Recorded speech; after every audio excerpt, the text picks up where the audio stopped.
Hey everyone, cheers for watching. Right, today is Monday, the 14th of January 2019. And yeah, this is a demo and release, or release and demo vid of Node Runner Gui-Runner. So, Gui-Runner is a CRMM, so it's a code rip slash rinse merge modify of the following Node Runner apps. And yeah, so basically what I've done is I've taken all the code from all these apps and I've put them all into one application, and it's all configured pretty much. So other than the basics that you have to configure, everything else just runs. It just runs one after the other and does everything kind of required.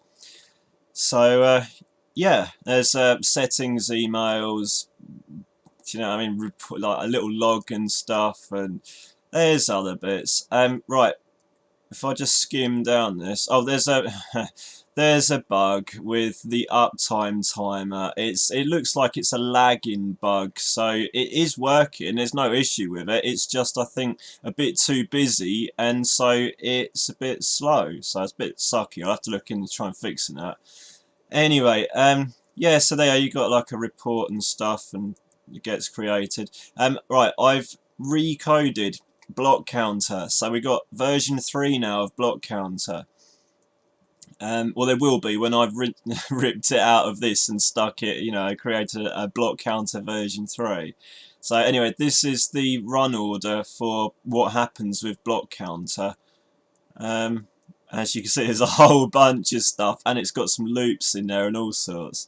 So yeah. Anyway, right, yeah. So you can create your own conf file. You don't have to use the default settings. You can use any settings you kind of want. It's just, yeah. So I just added some defaults in so that you can import them, make it easy for yourself. If I just skim down a bit further, you're just seeing all the stuff that kind of is.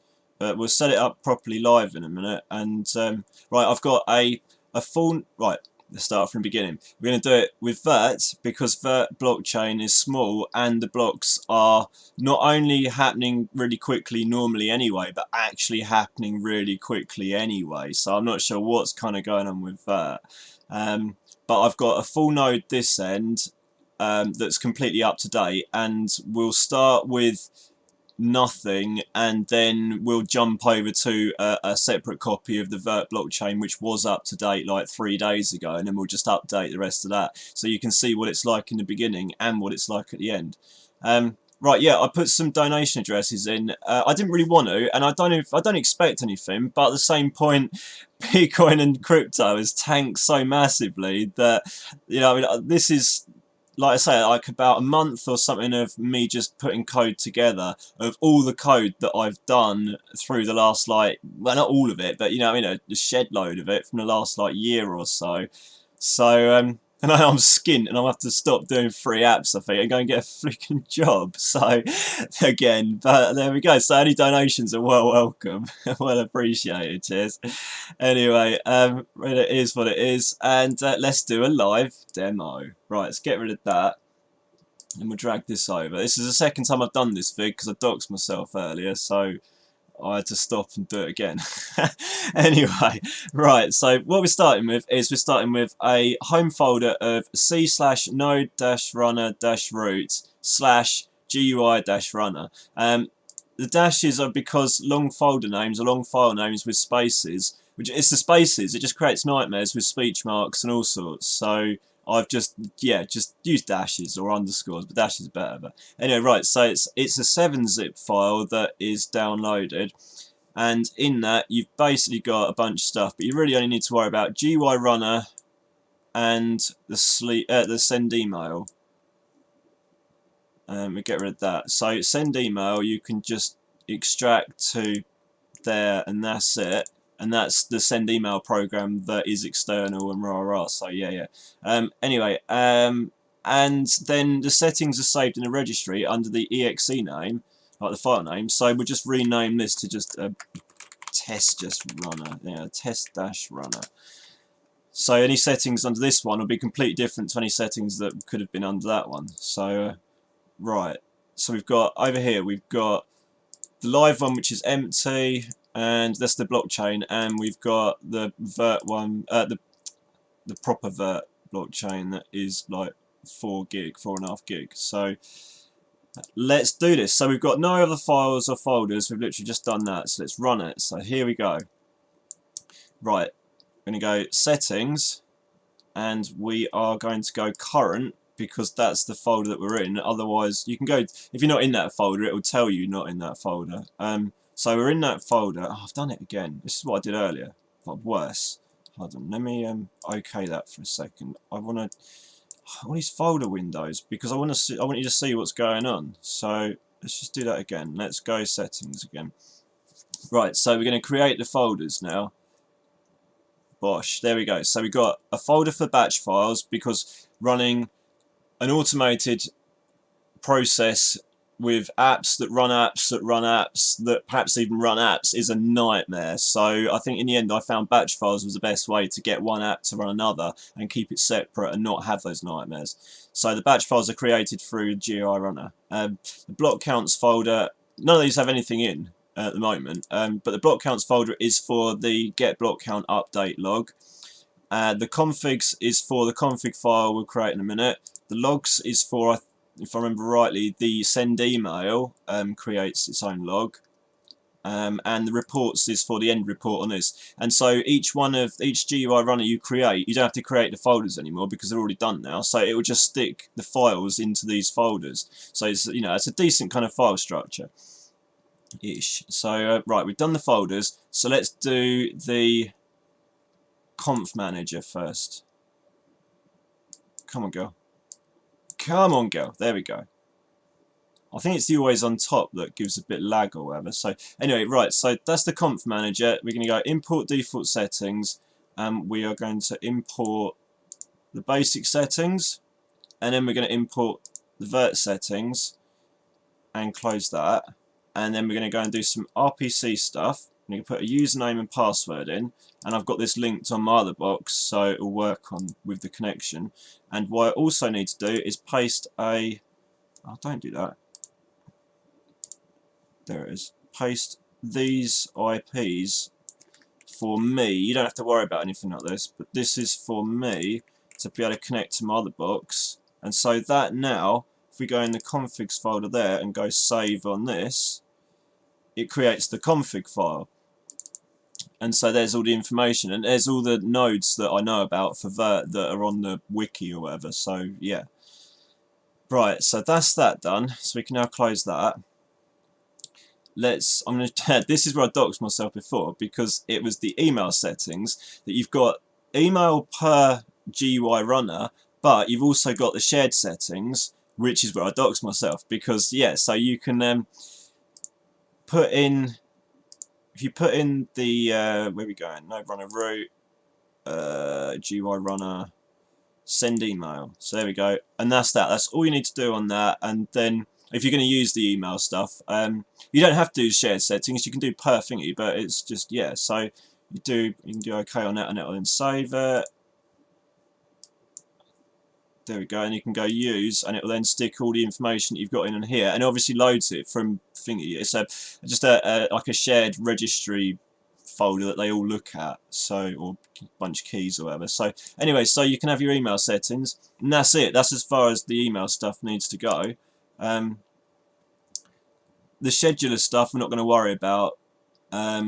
Yeah, you can either run it per one, or I'm running through multi-loader. So I'm actually going to do a new, I think I'm going to do a version 1.1 of multi-loader, but I've also got a version 2 going of multi-loader that will have this in for definite, the scheduler stuff. Power auto timer stuff, don't need to worry about. The reports and logs and stuff isn't anything at the moment, so we haven't got to worry about that. We're not going to worry about kit either. We're going to do the auto load block count file at startup, and if you've used your own config file, then it disables that and it tells you and stuff and rah, and then you have to go back into the crypto settings and OK it again so that it will re-save the batch files. That's the two. Oh no, hold on a sec. Where are we? Has it not done it? Where are we? Oh, damn it. Have we not done? Oh, I'm losing track of what we've done or not done. So no, we haven't done this yet. Right, so we need to save the batch files. So we need to find the blockchain home folder. So we want vert, and we're just going to do it as live. So that's that, and it's taken the crypto name from the conf settings. And then we'll do the QTs. So we're going to go program files, vert, OK.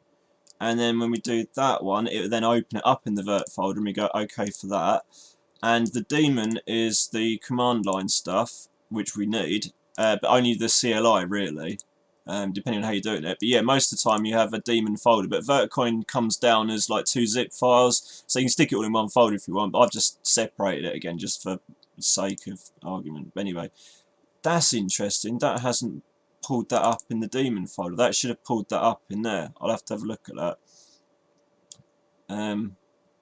Anyway, what we're doing, we are doing the CLI. So we want the CLI open, and this one. See, that works. Perhaps it's just the code on that one that's wrong. Sorry, I'll try and fix that soon.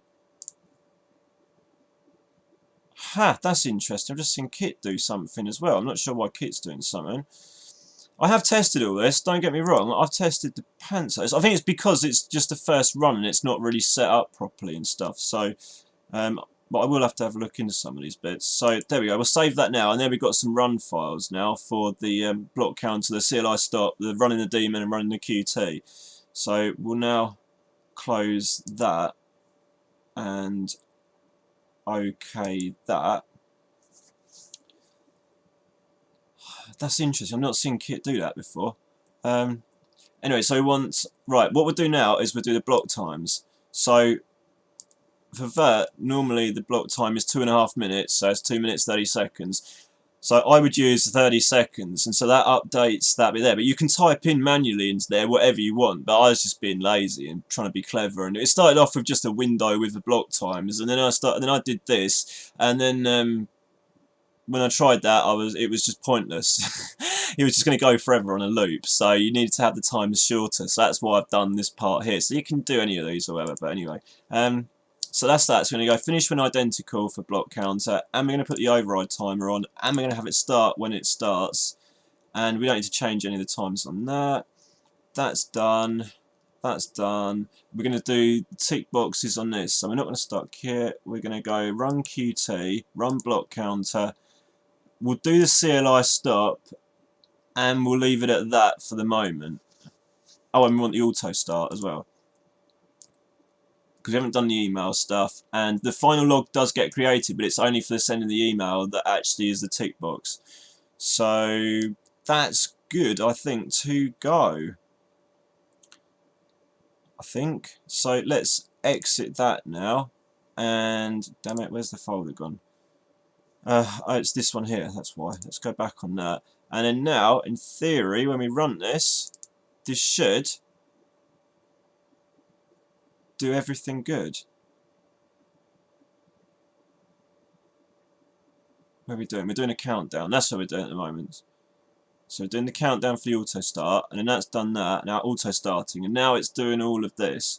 And so this is multi-load, but a custom version of just everything configured. I did have all the tick boxes, and in the end it was just a bit pointless, so I took most of them out. So there you can see we've got block counters doing 5 years behind. So that's because it's never been done before. So let's just shrink this down a bit. Ah, we didn't disable the wallet. Haha, just remembered that. I was just in that from the fact that the wallet's loaded, because this should all be displayed in the first bit. So there we are, we've got 7 connections out to those IP addresses.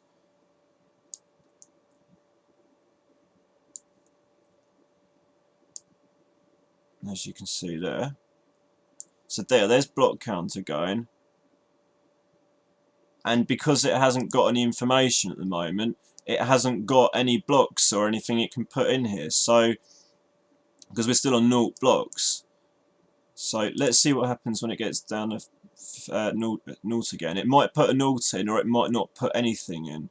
because we're still, I mean, we're syncing headers. But so this is the thing from, okay, with Vert as well, the reason why this is working, unless they've changed anything, is because you need one client to talk to another. You need 2 clients minimum for a crypto network to work, for a blockchain network to work. Do you know what I mean? So you need one talking to the other. So in other words, if you were doing this off the net, I think you might have issues because, or you used to have issues because there wasn't. It was to do with the the Genesis block, and I think it was linked to an IP, and I don't know if that IP still exists, whether they've changed it or what. And so you used to have to download a bootstrap.dat file to then get Vert to read from that and import the blockchain from that and rah rah rah. But obviously because this machine hasn't got any this VM hasn't got any internet access at all at the moment.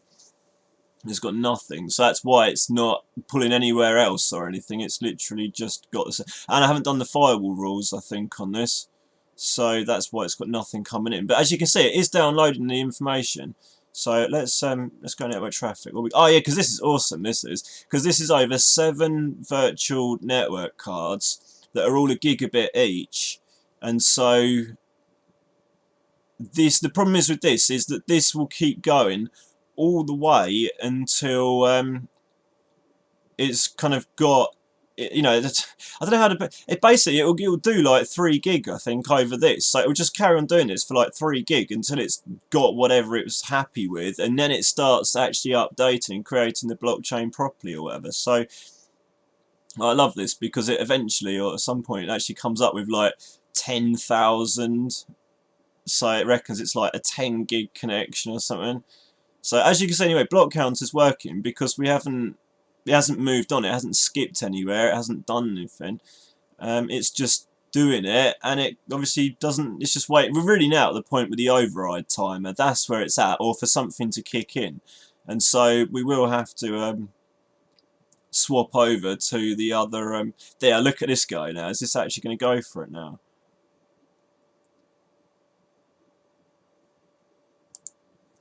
Where are we at? So you can see it's using, because you've got, okay, yeah, because what it does is it creates an RPC connection, which is these ones here, and then it creates a normal like peer connection or something like that. And so, but it's only, we have got 7 and 7 now. Perhaps it is working. I can't remember how all these things, but because it's going through fire. No, this isn't going through firewalls. There's so much going on my end. It's crazy. Anyway, so yeah, so you can see with this that these bottom ones won't have anything because they're not really doing anything. Whereas these ones are the ones that are actually doing something. Now I'm sure that, because that's just all changed and it's a 4 meg now, so it should be rinsing soon.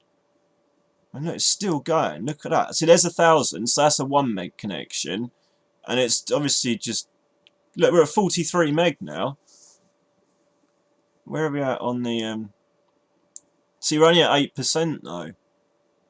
47 meg. It's wicked though, really. Once it gets going, 51 meg, and yeah. So anyway, we'll stop this in a sec, and we'll reload the other blockchain. See, what you can do with this as well is be cheeky, because you could go stop on the block counter, but not the manual finish, and then go to the manual run, and then actually I changed that as well. I'm sure I did, to make it so that it wouldn't start the daemon if QT was running. All these different things. There's so much code and stuff going on. It's just crazy. But it's good that it's not, because this was the issue originally as well with like Bitcoin or whatever, that it would go to null, and because the null wasn't a true null, it's just a mess. So once you had blocks actually coming down or whatever, then block counter would work. So anyway, yeah, what you could do is stop that, stop all that, whatever, anyway. So anyway, let's just do it. I really wanted to see this get a bit further. 78 meg. I don't think this actually, when the CLI request, I don't think that goes up to 8 or anything. So there's the CLI running, and that's the red because the CLI is running. What's going on? Waiting for a CLI process. Why are we waiting? There we go. Oh, there we go. We got a null. It's gone. So I'm not sure if the naught should have gone over to here or what. But anyway, once the flipping blocks are actually doing it, it actually does it.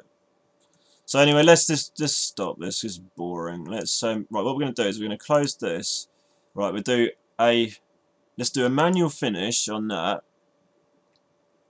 which would then there. So that now shuts down the vert client, and it waits for the CLI request, and it waits for the daemon to shut down.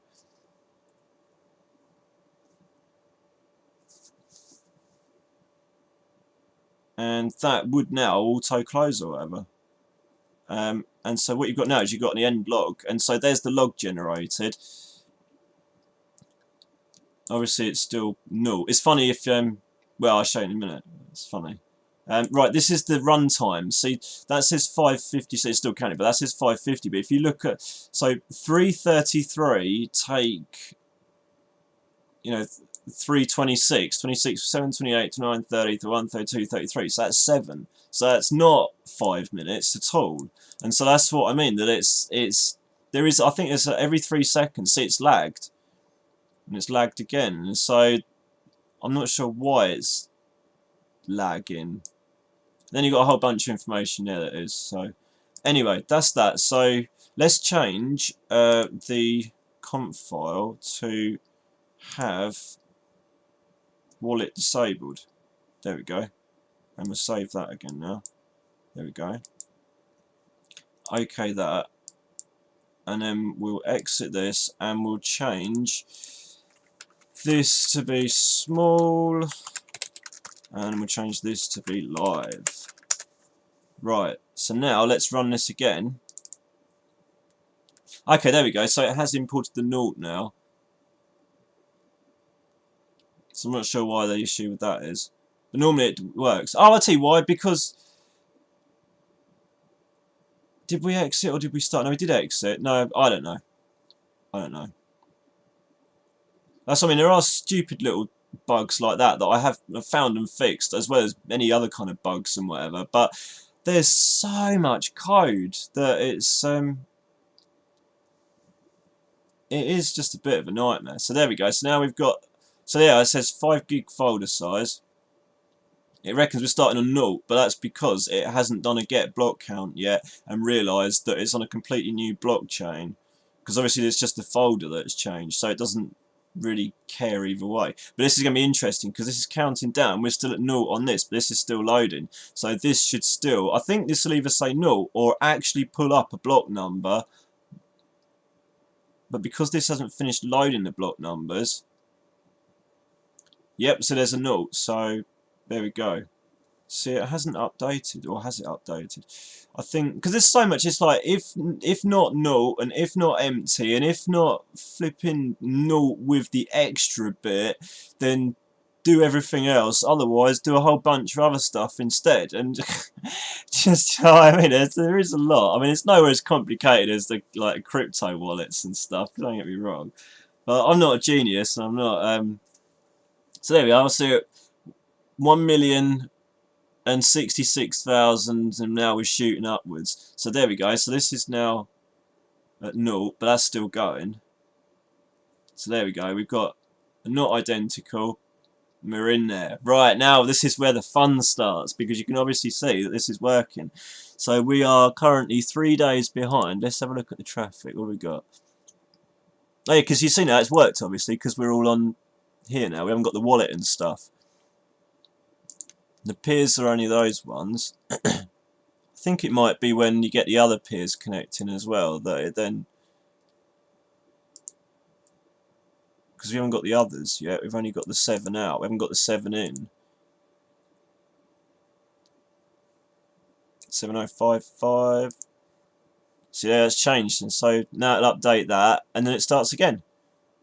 So there we are. Right, we've finished. We're at 389. So it's got one more update, and then everything kicks in and it starts actually finishing up.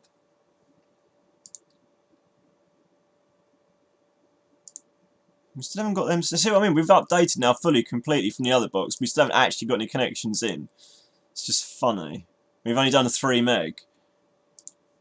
Right, let's keep an eye on this now, because this is where the fun really starts, because the vert blocks are every 2.5 minutes, and they're on, seem to be on like some kind of hyper rinse at the moment. So it's like every minute or something's a block. So there, so we're at 389. So we're at the current block. So is block counter going to get the 30 seconds down before the block number goes up?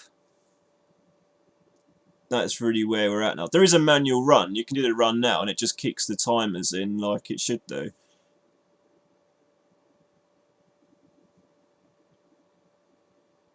Oh, so exciting.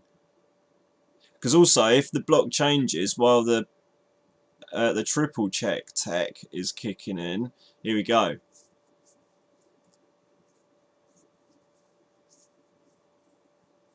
Right, there we go, identical blocks. So it knows. So there we go. So now what it does is it does a checker and it does a verify again. It does another get block count.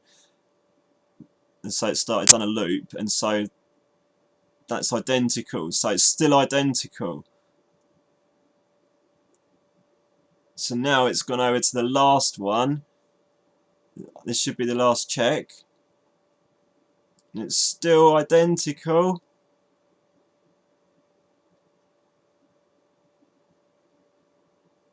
And we're done. So there we go. So now the blockchain's, it knows the blockchain's up to date. So there we go. Now it's closed it. And then obviously, I mean, we can just quickly get there in time, see if this will work. There, auto close. So now it's auto closing on the thing. And so that's the whole. I mean, that's an automated process. You haven't got to do a thing now. As soon as that thing starts, I mean, you could do it through the scheduler or whatever. But yeah, so there we go. And obviously run it again, and there it's got the new block number, or the last number that it knew about.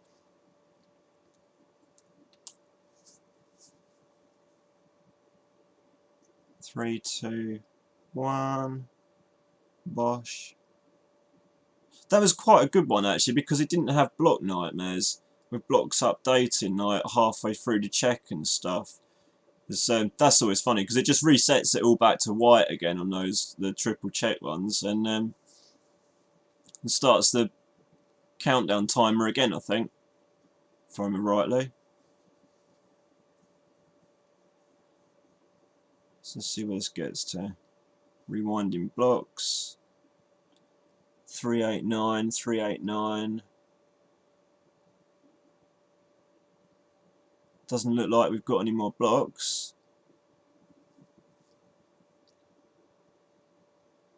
But if we have got another block, I think it's about time we had another block. It'd be good if it kicked in now. Come on, get a new block now.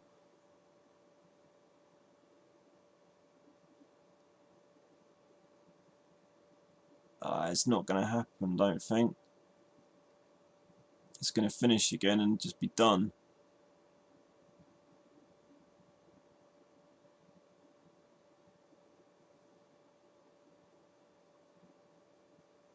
Yeah, so there we go. So that's it. So it proves that it works.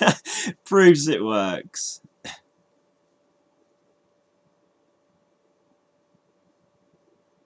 Wicked. And then you can stop that, and it should go from there. See, with kit, it should. That's what should happen with kit. And then depending on the let's change this. Go. Oh yeah, I had problems with this. There's seems to be some kind of an issue where it keeps wanting to do that from here. I don't know why, because everything else works. See what I mean? We're all tabbing everywhere. I mean, the tabs are right, but I don't know why it's doing that. Let's just go for there. And that should now, every 5 seconds, I think, if that's done it right. 3, 4, 5. There we go. And that's it. That's all kit does. So every 5 seconds now, and it does the num lock on and off. And that's all it does. And you can put the timers whatever you want. like I say in the settings there, if it stops messing around. I'll have to have a look at that as well. I don't know why. I did try and fix that, but like I say, I think it's something to do with the always on top timer, which is a bit of a pain. There we go. I just don't know why it keeps. Anyway. So anyway, that's that. It's all done. That's the demo over. And it's all left. And you've got your end log. And that's all saved in text file. And that is the file that then gets emailed. And you can email the you can email this as it does it as the text in the email, and you can select to have it as an attachment on the email. There we go, attached to email. Because if you look at the because this is the thing I was saying about the speech marks and stuff. If you look, this has got speech marks all through it. It's an absolute nightmare. It is trying to code speech marks in the beginning, let alone anything else. And so all this information, you know, the username equals nothing. It will all be filled in when you do the actual. Do you know what I mean? So there we go. So that's taken there from the name of the crypto. So otherwise, that's just a variable. And so there's the message file. So there's the end log, and that just is the name of, it takes the name of the exe file, the GUI-exe file, and then sticks that on the end of it. So every one will be whatever the name is at the beginning, and then end report. And it's the same with the batch files and stuff. And so yeah, so there we go. And you've got all the commands in one thingy there. That's what I had originally. It did my head in. It was just like, you can't do anything with that. So I left it in, but this is a lot easier. So you can just click the one that is, and it imports the command, and it shows you what it's running. And you don't have to get to it from there. It's from here as well, reports logs. Is it that one? Where's it gone? Perhaps it's not that one. Oh, view output commands. There. So sometimes the, you know, I mean, one dialogue is linked in multiple dialogues, if that makes sense. So anyway, right, that is it, I think. So yeah, so there's dedications, and last but not least, donations, always appreciated. And you can double click that and it will stop the thing if it does your head in. I did try and be clever as well, to try and do it so that when you clicked that, it opened the clipboard and copied it, and it worked, but it also didn't work. It worked under like the development stuff and all that and whatever, but the on this, because it does a clipboard clear and then a clipboard copy, it basically crashed the clipboard, or it said the clipboard had crashed the program or something, and so I had to leave it as is. So when you have to double click it and actually copy. But anyway, that is that. So comments, questions, suggestions, subscribe if you haven't already. Cheers for watching. I hope that's of use to you. Shout me if any problems or whatever, any extra bugs or anything you find. I might not update this for a bit. This, cause obviously this works, so that's where it's at.